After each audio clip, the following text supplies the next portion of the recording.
Hello बच्चों, इस video में हम डिस्कस करेंगे एक और इम्पोर्टेंट टॉपिक को जिसका नाम है इलेक्ट्रिक पोटेंशियल, और साथ में डिस्कस करेंगे पोटेंशियल ग्रेडियंट को। तो पोटेंशियल ग्रेडियंट को समझने से पहले हमें पढ़ना होगा इलेक्ट्रिक पोटेंशियल। तो इलेक्ट्रिक पोटेंशियल क्या होता है? इलेक्ट्रिक से मतलब होता है इलेक्ट्रिक चार्ज से। जैसे हमारे पास ये कोई पॉजिटिव चार्ज है Q, एक जगह सिचुएट है, तो इसको हम पॉइंट चार्ज बोलेंगे, ठीक है। और पोटेंशियल का मतलब है इलेक्ट्रिक पोटेंशियल, यानी इलेक्ट्रिक चार्ज का पोटेंशियल। तो इलेक्ट्रिक चार्ज का पोटेंशियल क्या है? इलेक्ट्रिक चार्ज के सराउंड उसकी एक प्रॉपर्टी है, पोटेंशियल एनर्जी भी होती है। तो हम कह सकते हैं कि ये इसका एक इफ़ेक्टिव रीजन है चार्ज के चारों तरफ। तो इलेक्ट्रिक चार्ज के चारों तरफ उसकी अपनी एक एनर्जी से समझ सकते हैं, ठीक है। तो जैसे इलेक्ट्रिक चार्ज है, इससे इलेक्ट्रिक फील्ड लाइंस निकलती हैं, हमें पता है। और जैसे जैसे डिस्टेंस बढ़ती है वैसे वैसे इन लाइंस का इफ़ेक्ट घटता चला जाता है, और इनफाइनाइट पर जाकर इन लाइंस का इफ़ेक्ट जीरो हो जाता है। तो जैसे इलेक्ट्रिक फील्ड इनफाइनाइट पर जीरो हो गया था, तो इस चार्ज का इफ़ेक्ट इनफाइनाइट पर जीरो हो जाएगा। एनर्जी हम कह सकते हैं कि भाई एनर्जी जीरो हो जाएगी, कहाँ पर? इनफाइनाइट पर, ठीक है। तो अब इनफाइनाइट पर तो जीरो हो गई, लेकिन इनफाइनाइट से पहले तो कुछ ना कुछ एनर्जी है इसकी। तो हमने ये पॉइंट मान रखा है ए पॉइंट, ठीक। हमें इस पॉइंट पर इसकी इसी प्रॉपर्टी को डिफाइन करना है, ड्राइव करना है। किसको? इलेक्ट्रिक पोटेंशियल को। तो यहाँ पर इसकी अपनी एक ताकत है, ठीक। उसको हम कैसे मापें, उसका मेज़र कैसे करें? तो उसका तरीका ये है कि अगर हम यहाँ पर कोई टेस्ट चार्ज रख दें, तो इनफाइनाइट पॉइंट पर इसकी ताकत ज़ीरो है, इसका मतलब इस पर कोई भी इसका इफ़ेक्ट काम नहीं कर रहा टेस्ट चार्ज का। लेकिन जैसे ही हम इसको इधर से इधर को ले चलेंगे, कैरी करेंगे इनफाइनाइट से इस पॉइंट की तरफ को, तो इस चार्ज का इफ़ेक्ट इस पर काम करने लगेगा। और ये भी प्लस क्यू है और ये भी क्यू है, तो इनको रिपेल करेगा। क्यू नॉट को ये क्यू रिपेल करेगा। रिपेल करने की वजह से, क्योंकि हमें तो ये कैरी करना है, तो इसको एक एक्स्ट्रा वर्क, एक्स्ट्रा एनर्जी की रिक्वायरमेंट होगी इस टेस्ट चार्ज को, क्यू नॉट को। इसको टेस्ट चार्ज क्यों बोल रहे हैं हम? क्योंकि हम इससे पॉइंट चार्ज की प्रॉपर्टी का टेस्ट कर रहे हैं, ठीक है। तो यहाँ पर इस पॉइंट पर इसका जितना प्रभाव है, इस टेस्ट चार्ज को यहाँ तक पहुँचने के लिए इसके प्रभाव के बराबर इस टेस्ट पॉइंट चार्ज की यहाँ पर जितनी एनर्जी है ना ये पॉइंट पर, इसको भी इतनी एनर्जी देकर हम अगर पुश करें, या हम कहें कि टेस्ट चार्ज पर को हम इतनी एनर्जी प्रोवाइड कराएं, तो ये यहाँ पर पहुँच जाएगा, ठीक है। अगर इस चार्ज की यहाँ पर 20 जूल एनर्जी है, तो इस टेस्ट चार्ज को 20 जूल देना होगा, तभी इस पॉइंट पे इस चार्ज का सामना करेगा, ठीक। अगर ये बी पॉइंट है, तो बी पॉइंट पर इसकी एनर्जी और ज़्यादा हो जाएगी, 40 हो जाएगी, 50 हो जाएगी, और ज़्यादा है ना, 20 से ज़्यादा हो जाएगी, क्योंकि नज़दीक है। क्योंकि जो कोई भी इंसान हो उसके नज़दीक में उसका प्रभाव ज़्यादा रहता है, और जैसे जैसे डिस्टेंस बढ़ते उसका प्रभाव घटता चला जाता है। तो यहाँ पर अगर इसकी 60 जूल एनर्जी है, तो इस चार्ज को 60 जूल एनर्जी देनी होगी, तभी ये यहाँ पर जा पाएगा, ठीक है। एक इंसान दूसरे का सामना तभी कर सकता है जब उसके बराबर, सामने वाले के बराबर उसमें एनर्जी हो। तो हम यही मान के चल रहे हैं कि ए पॉइंट पर इसकी जितनी एनर्जी है, हमें इसको यहाँ तक लाने के लिए उतना ही वर्क करना पड़ेगा। अब हमें पता नहीं कि क्यू चार्ज की यहाँ पर कितनी एनर्जी है, वही हमें फाइंड करनी है, उसी को हम इलेक्ट्रिक पोटेंशियल कहेंगे।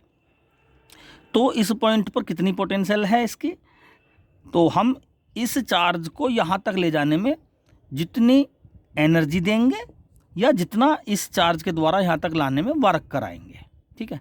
या हम कहेंगे ये चार्ज जितना यहाँ तक आने में वर्क करता है, इसके द्वारा, टेस्ट चार्ज के द्वारा किया गया वर्क इस पॉइंट पर लाने के लिए, है ना, ये जितना वर्क करेगा, समझो उसी वर्क पर टेस्ट चार्ज का इस पॉइंट पर पोटेंशियल डिपेंड करेगा।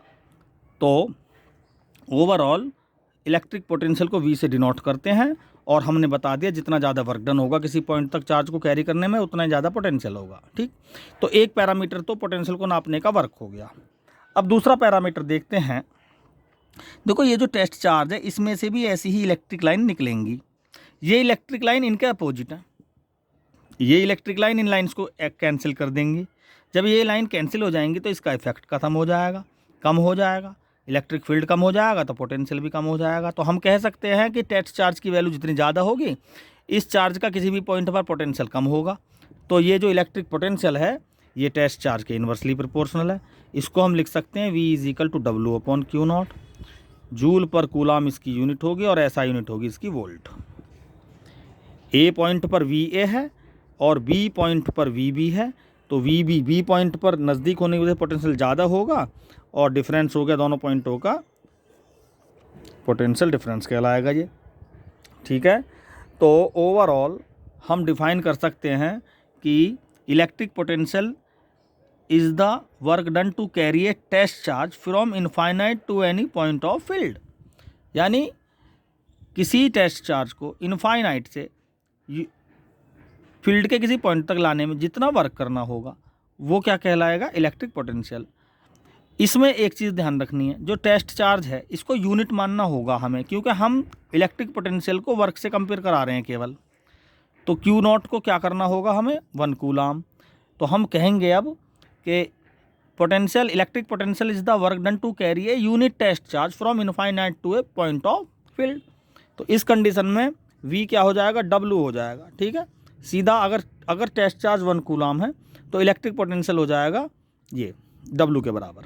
ठीक, अगर V वोल्ट है 1 वोल्ट के लिए, अगर हमारे पास 1 कूलाम चार्ज है और किसी पॉइंट से इनफाइनाइट से किसी पॉइंट तक लाने के लिए हमें 1 जूल वर्क करना पड़ रहा है, तो हम कहेंगे उस पॉइंट पर जो वोल्टेज है 1 वोल्ट है। ठीक है, यानी W भी 1 जूल और Q भी 1 कूलाम, तो वोल्टेज हो जाएगा 1 वोल्ट। ओके, तो ये तो था इलेक्ट्रिक पोटेंशियल टेस्ट चार्ज की फॉर्म में।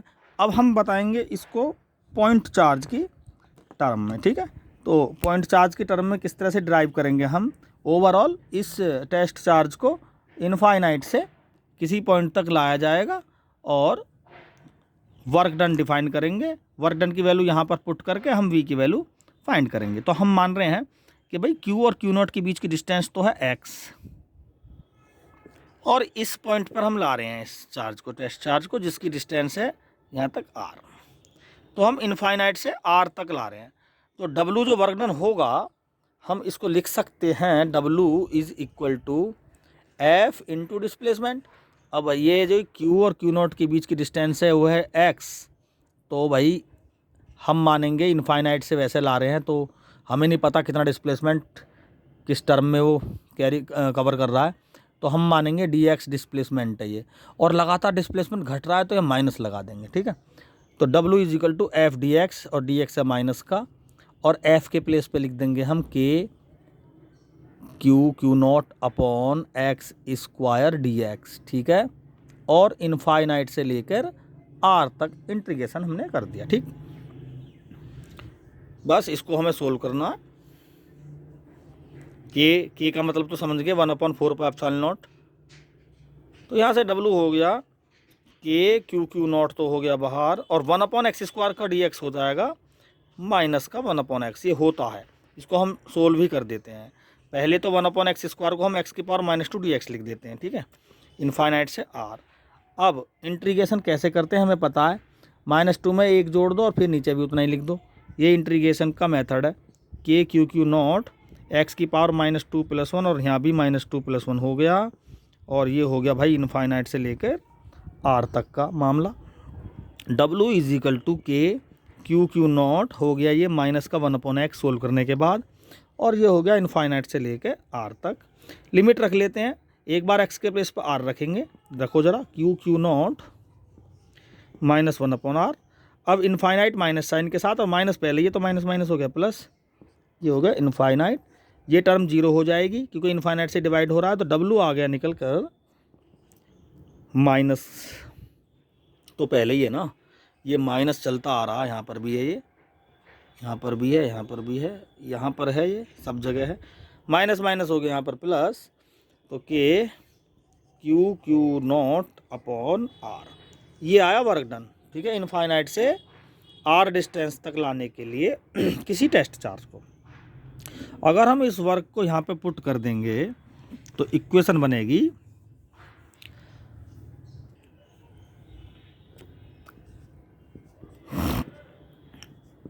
के क्यू अपॉन आर। क्यू है यहाँ पर पॉइंट चार्ज, तो ये फॉर्मूला बन गया electric potential due two point charge. के की जगह 1/4 एप्सिलॉन लिख सकते हैं। ये हो गया। V इन्वर्सली प्रोपोर्शनल R है। इसने हमें फॉर्मूले ने बता दिया डिस्टेंस जैसे जैसे बढ़ेगी पोटेंशियल घटेगा डिस्टेंस के बढ़ने के साथ। ठीक है, यहाँ पर ये R हो गई और ये हो गया V। और अगला जो पॉइंट है हमारा वो है पोटेंशियल ग्रेडियंट। पोटेंशियल ग्रेडियंट क्या कहता है, अब देखो हम क्या देख रहे हैं इस फॉर्मूले में, डिस्टेंस के बढ़ने के साथ साथ वोल्टेज घट रहा है। ठीक है, अब हम इसको अपने दैनिक डेली लाइफ में भी देख सकते हैं। अब एक बैट सेल से बल्ब को कनेक्ट करो तो वो जलता है, लेकिन उसी बल्ब को अगर हम लंबे तार से कनेक्ट करते हैं तो जलता तो है लेकिन वो धीमा जलता है। क्यों? डिस्टेंस बढ़ गई और पोटेंशियल उसका घट गया। तो डिस्टेंस के साथ यूनिफॉर्मली डिक्रीजमेंट ऑफ पोटेंशियल। ठीक है, the uniformly decrement of potential with respect to distance is called potential gradient. Potential gradient को भी के से ही डिनोट करेंगे हम, minus delta V upon delta X. ठीक, तो ये हो गया पोटेंशियल ग्रेडियंट, यानी uniformly decrement of potential with respect to distance. अब ये पोटेंशियल ग्रेडियंट का एक रिलेशन इलेक्ट्रिक फील्ड के साथ और है, उसको भी हम देखेंगे इसी वीडियो के नेक्स्ट सेक्शन में। तो बच्चों, पिछले सेक्शन में हमने इलेक्ट्रिक पोटेंशियल के बारे में पढ़ा और पोटेंशियल ग्रेडियंट को डिफाइन किया है। ठीक है, तो अब हम करेंगे पोटेंशियल ग्रेडियंट को रिलेट इलेक्ट्रिक फील्ड से। तो वही हम लेंगे एक चार्ज, ये हमने प्लस चार्ज ले लिया, और इसके नज़दीक कोई टेस्ट चार्ज भी है Q नॉट, ये Q चार्ज है, इनके बीच की डिस्टेंस x मान ली मैंने, और ये dx डिस्प्लेसमेंट हमने कवर कराया इसको। तो भाई इसको वर्क डन कितना होगा dx डिस्प्लेसमेंट के लिए, w f dx, और w की जगह वी क्यू लिख सकते हैं। पिछले v is equal to w upon Q होता है ना, तो w की जगह वी क्यू लिख सकते हैं। f की प्लेस पे लिख सकते हैं हम Q नॉट E। ठीक है, और dx और ये हो जाएगा, क्योंकि देखो वोल्टेज हमने ए पॉइंट पे V फाइंड किया था, लेकिन वो वोल्टेज V से डिनोट, क्योंकि पोटेंशियल किसी पॉइंट पर ना होकर किसी पॉइंट के रेस्पेक्ट में डिफरेंस होता है। इनफाइनाइट पर हमने पिछली वीडियो में बताया था जीरो पोटेंशियल, और ए पॉइंट पर V, तो दोनों पोटेंशियल के बीच का डिफरेंस क्या था, जो ए पॉइंट पर ही था, तो उसको हमने V लिख दिया था। लेकिन किन्हीं दो पॉइंट्स के बीच की बात करें तो उसको हम पोटेंशियल डिफरेंस की टर्म में ही लिखेंगे।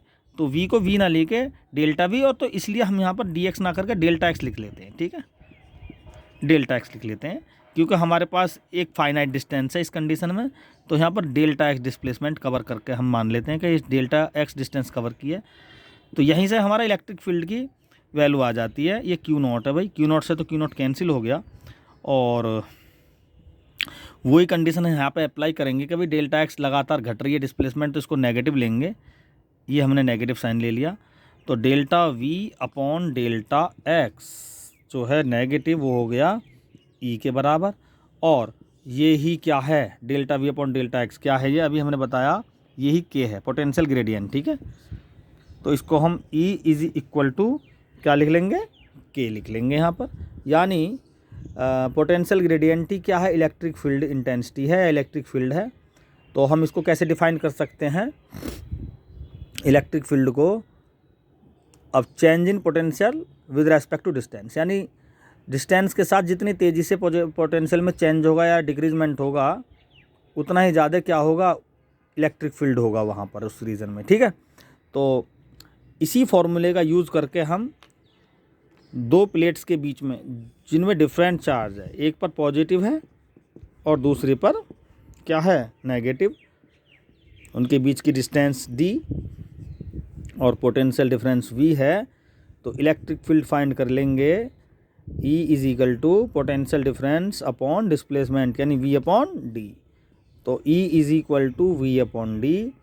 इस जो हमारे पास दो प्लेट्स हैं इनके बीच में इलेक्ट्रिक फील्ड हम फाइंड करेंगे, और इसी से इसकी यूनिट भी एक डिफाइन हो जाएगी, इलेक्ट्रिक फील्ड होता है V/D, V का मतलब वोल्ट और D का मतलब मीटर, यानी इलेक्ट्रिक फील्ड की एक यूनिट हमें मिल गई वोल्ट पर मीटर। ठीक है, तो इस वीडियो में हमने इलेक्ट्रिक पोटेंशियल ग्रेडियंट और साथ में पोटेंशियल ग्रेडियंट को हमने इलेक्ट्रिक फील्ड से रिलेट किया है, और हम आशा करते हैं कि ये इस टॉपिक को समझने में आपको मददगार साबित होगी।